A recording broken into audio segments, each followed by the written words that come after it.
Hi everyone, this is Burke from Vancis Capital. I'm happy to be joined by Mr. Sandeep Nair today, our COO at Vancis Capital. Hello, Mr. Sandeep. Hi, Burke. It's a pleasure to have you here, and thank you so much for joining the Zoom call. So, Mr. Sandeep, as a global citizenship and residency buying investment firm, I'd like you to speak a little bit about some of the programs that are offered by Vancis Capital. Yeah, sure. So, Vancis Capital is a full-service citizenship and residency by investment firm, and our portfolio has several programs that we can offer to our clients.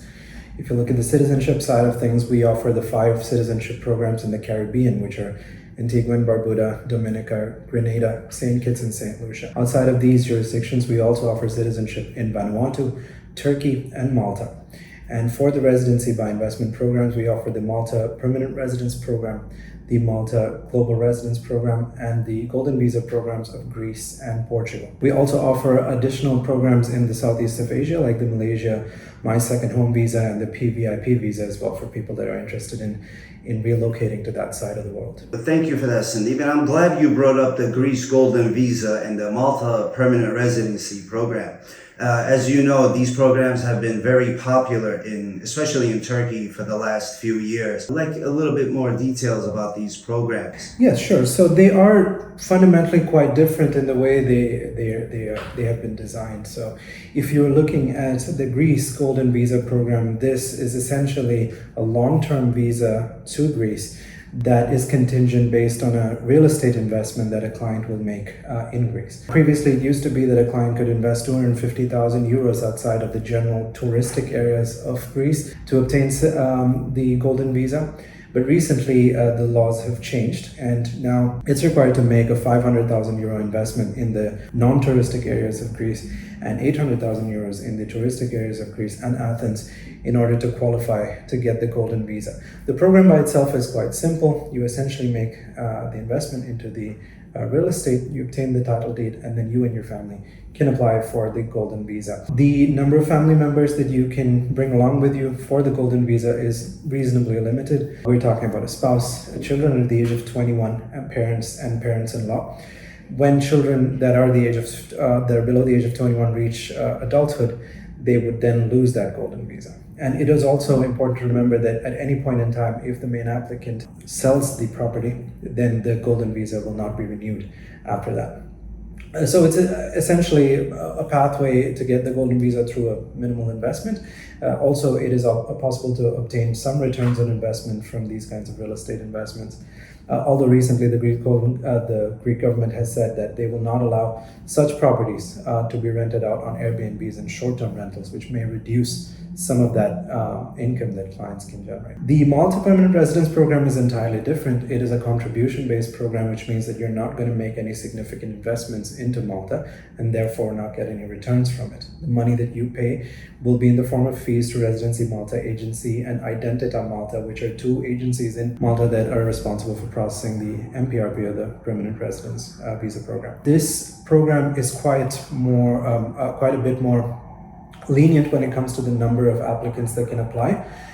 We are looking at adding your spouse, children of any age as long as they're financially dependent on the main applicant, parents-in-law, grandparents, and even grandchildren into one application. So the number of family members that can apply is quite large. Also, the investment amount does not change based on the number of applicants. So whether it's a single applicant file or if it's a family of 10, the amount that they need to pay remains the same. The advantage of this program is that it's a permanent residence program because it is not specifically linked to any investment that you're making, which means that once you and your family apply for the rest of their lives, they will continue to have permanent residence.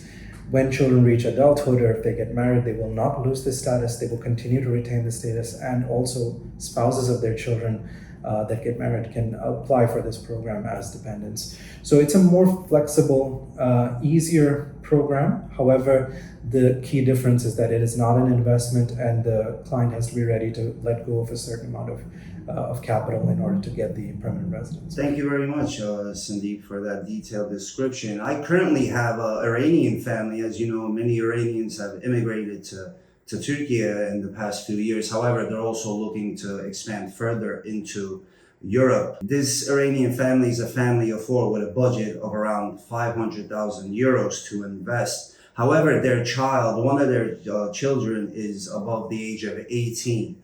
So can we most likely refer the Malta program because the child would be able to take advantage of this program for a longer period of time? Unfortunately, no. So Malta has certain rules when it comes to the MPRP compared to the other tax-based programs like GRP. It is still possible for Iranian-born individuals to qualify for the GRP program and then apply for a residence visa. However, for the MPRP, it is not possible for Iranians to apply. This is irrespective of whether they live inside Iran or outside Iran. Unfortunately, they are part of a list of banned nationalities. In general, the prospects for Iranian clients will have to be limited to programs like Portugal and Greece, where they can get a golden visa. So in this case, I would recommend that the client look at the Greece golden visa program. It's a little bit faster than the Portugal golden visa, so the son or the child can have enough time on that golden visa before they're then disqualified from it. Now keep in mind that Iranians that are living outside of Iran with no banking relations to Iran and having an IBAN account that is not within the Islamic Republic of Iran can then apply for a golden visa in Greece or in Portugal. They're not banned.